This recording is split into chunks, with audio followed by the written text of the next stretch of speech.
Welcome back to another edition of Toys I Did Not Own as a Kid. All right, gang, so it is Monday, so it is time for a little bit of toy history.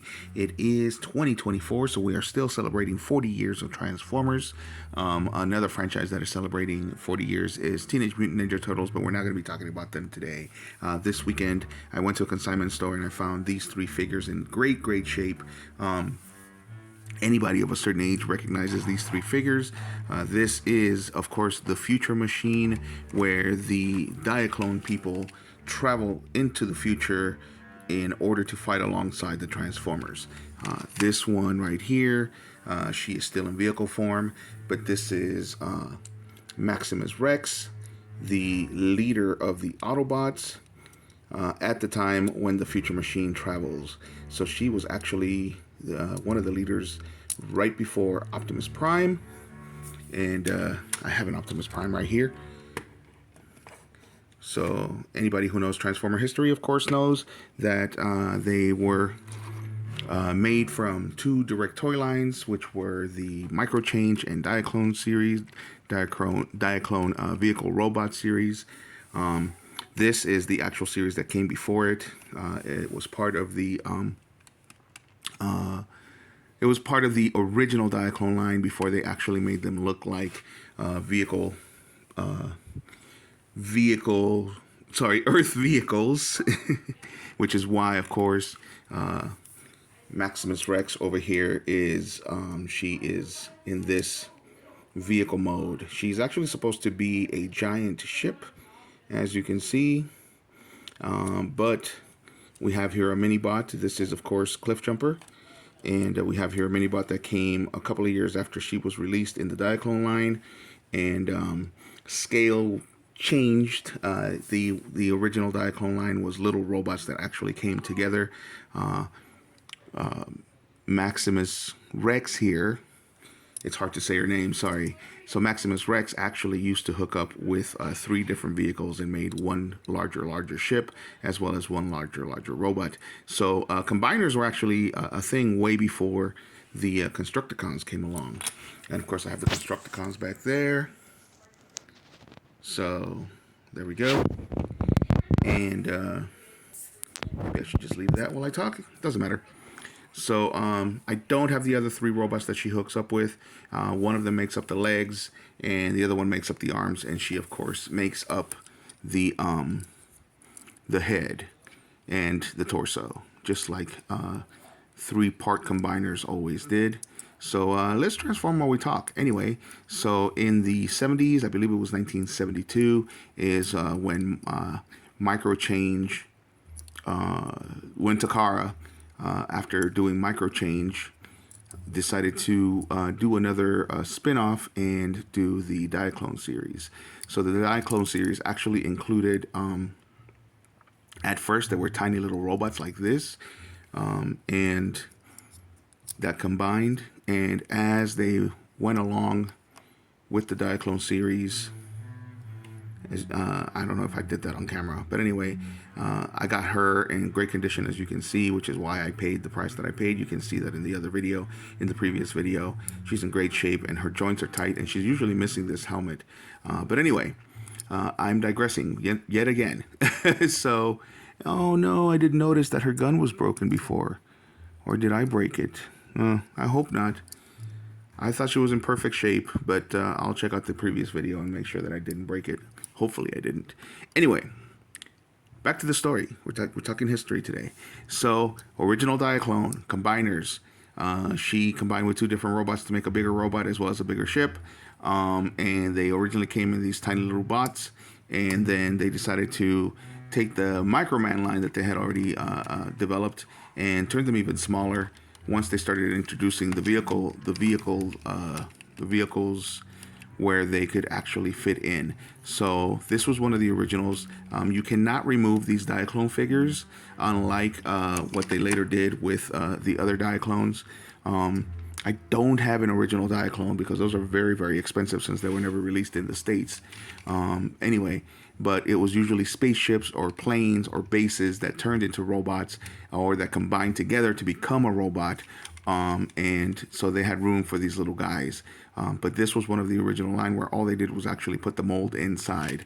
But this was one of the first to actually transform from just one vehicle into a robot instead of being kind of like a part former where it was different ships, usually 2 or 3 different ships that would combine together to make one robot while the Diaclone rode on them.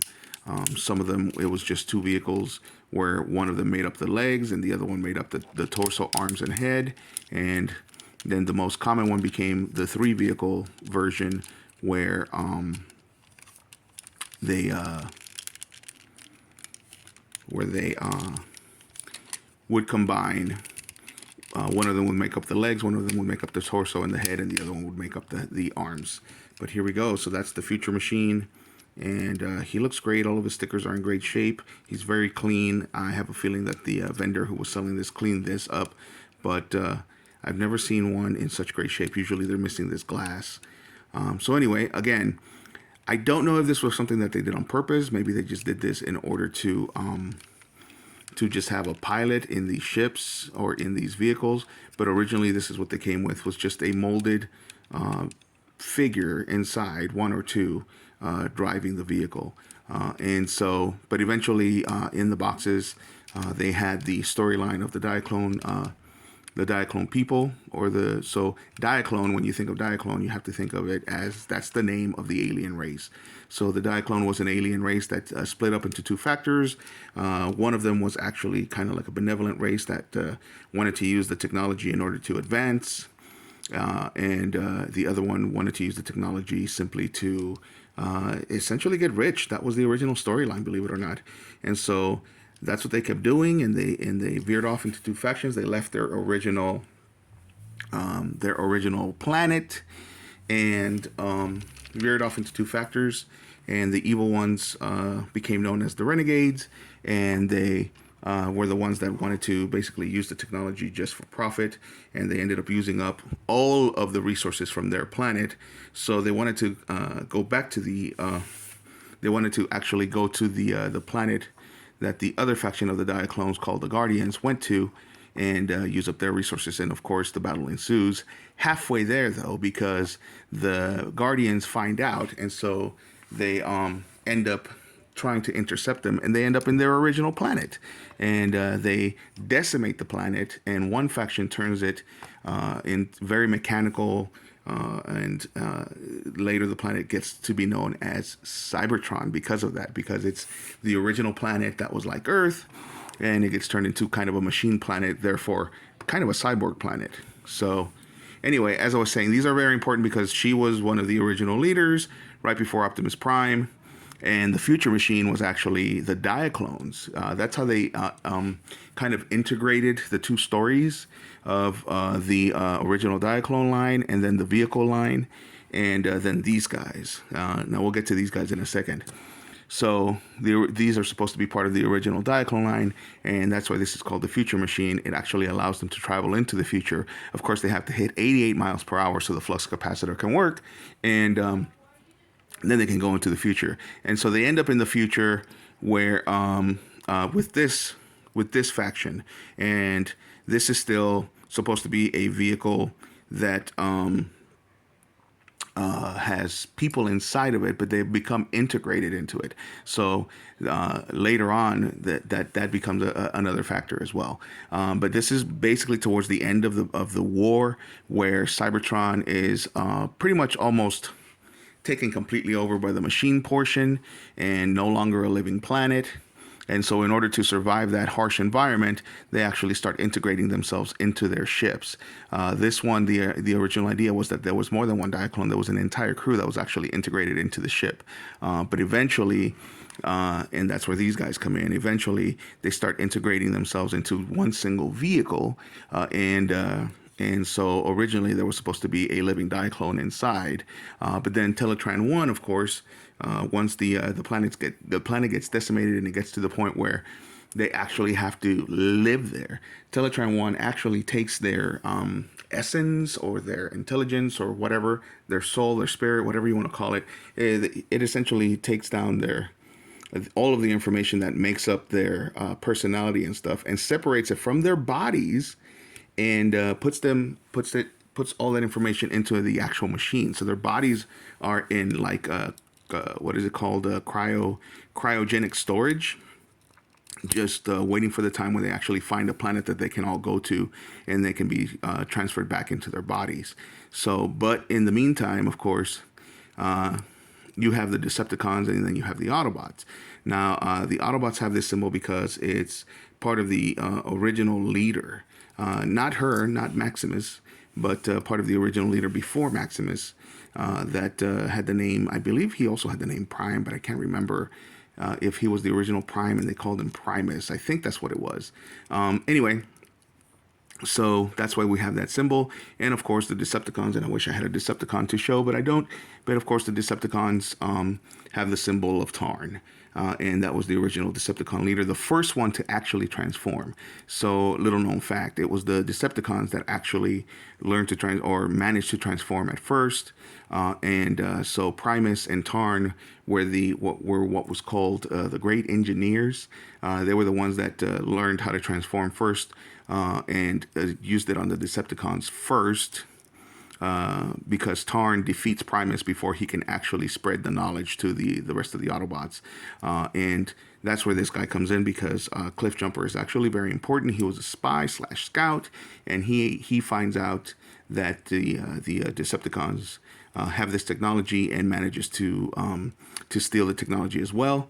So originally the tide was turned towards the Decepticons because they had that technology of transformation, which is why they were winning the battle when the Autobots start heading towards Earth. Of course, they didn't know they were heading towards Earth. They were just trying to leave Cybertron in order to find more resources someplace else, or try to regroup someplace else. And the Decepticons follow them and shoot them down. So, and that's where, again, Teletran 1, when they were in the Ark, what is known as the Ark, the ship that they originally came in, had their bodies in had the Autobots' bodies in there in cryogenic stasis. So they were hoping to eventually be put back into their bodies.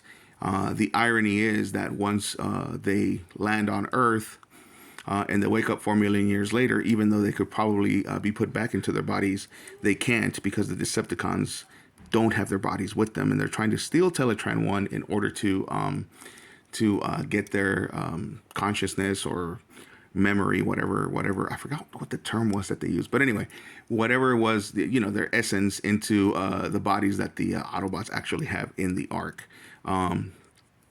But that's the common knowledge. The kind of forgotten history is how the Future Machine was actually the way that they tied it in, which is why this guy was so great. And the reason why this guy was so great is just because it's simply an original Cliff Jumper from 1984, and I bought him at a great price, and of course his role. So there you go. That is the short history, and I'm already at almost 14 minutes. So if you've made it this far, then you know that none of this is true. This is Misinformation Monday. Thanks for sticking it out. Let me know what you guys think of my made-up story of the Transformers in the comments. Hit a like if you like the video, and subscribe if you like the content. Thanks for watching, gang.